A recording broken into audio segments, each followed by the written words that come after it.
Well, we are coming to you live from Pretoria, where President Ramaphosa will be hosting his counterpart from Kenya, President Uhuru Kenyatta, who is here on a two-day state visit. Of course, we have spoken to you about them strengthening political and economic relations. But with me is my colleague, Sophie Mkwena, our international news editor, who will share with us as to what to expect, particularly that Uhuru Kenyatta is not only the president of Kenya, currently he's at the Security Council, and of course we know that this trip is very important for him because it's his last trip outside of Kenya as he's saying farewell.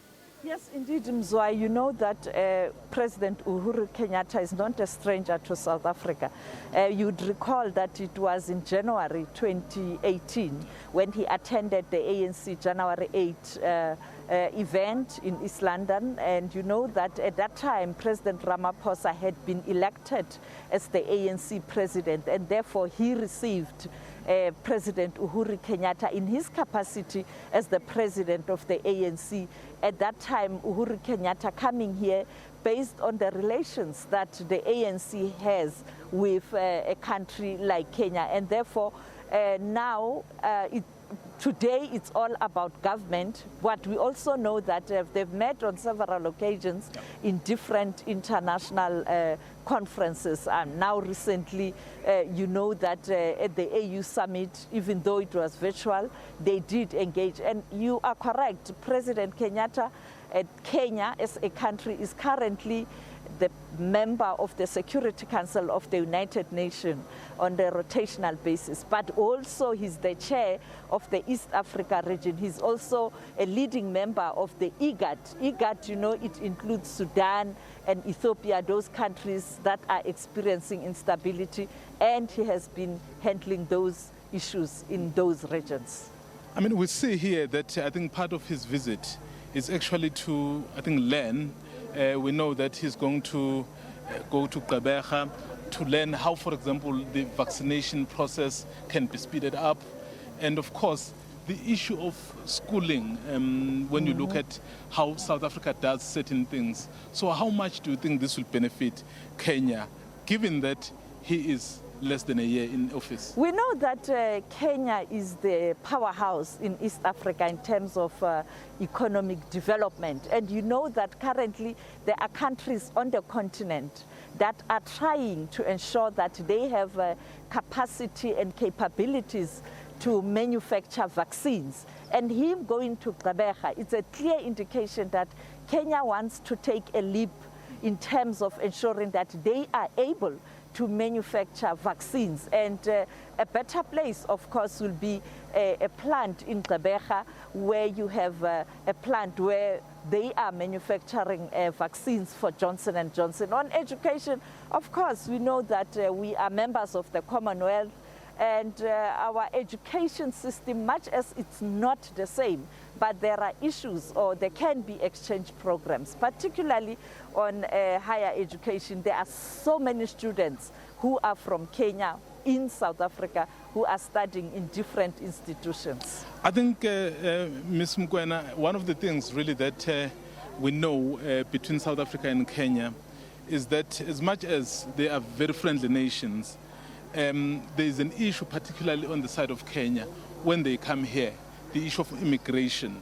So when we go to Kenya, we are not required to produce visas, but when they come here, they have to produce visas. So how far do you think those discussions will go? I think, Mzwai, that is why the issue of Home Affairs is on the agenda. Home Affairs and tourism. Home Affairs and tourism because of the issue of a visa. You know that when we travel to Kenya, we are not required to have visas. But when Kenyans are traveling to South Africa, they must have visas. And this has been a sore point, not only for Kenya. Many African countries are saying South Africa is projecting itself as if it's a European country. You demand visas from your own Africans, but you don't demand visas from certain countries in Europe. And therefore, I understand Africans when they are aggrieved, and countries who are saying, why are we supposed to have visas when you can enter our countries without visas? And I think this issue will be on the table.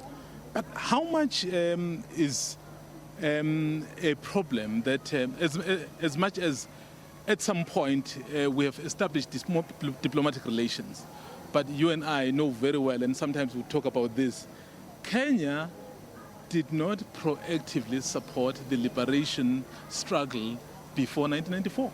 Yes, of course. I remember when you talk about this, the late Johnson Barasa, our former video editor in Kenya, he used to always say to me, but Sophie, remember there was a time where Kenya sided with the oppressors. But of course, things have changed. We are now a liberated country, but also you still have people, or you had people in Kenya who did support our struggle. And that is why you'd recall at some point in time, the former president of South Africa went to the countryside in Kenya where they were honoring one of those stalwarts who is late in Kenya, who played a prominent role in supporting Mandela.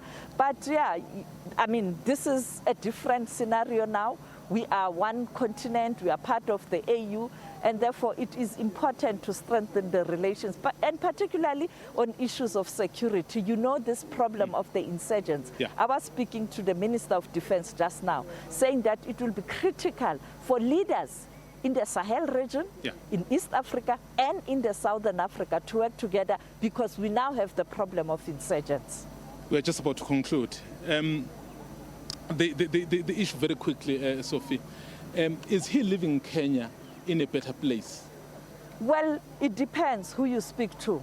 You have a mixed bag. There are those who are saying he did a sterling job. There are those who are aggrieved. And that is why right now there's tension between him and his vice president, William Ruto. And now you have Raila Odinga, who is now a friend and a partner to the outgoing president. So you can see the dynamics there, that tension is based on people taking different position and views in terms of what's happening in Kenya. But we are told, according to the polls, sometimes they can be misleading, that William Ruto is likely to pull this one. Oh, well, thank you very much. That is my colleague, Sophie Mngwena, our international news editor, basically sharing some of the perspectives around the visit, the state visit of the President of Kenya, Uhuru Kenyatta. Of course, he will be here for 2 days, and he will also mingle with business as soon as the ceremony is finished here. Together with President Ramaphosa, they will speak to business, because at the core of this visit is trade relations, because both countries must benefit. Back to the studio.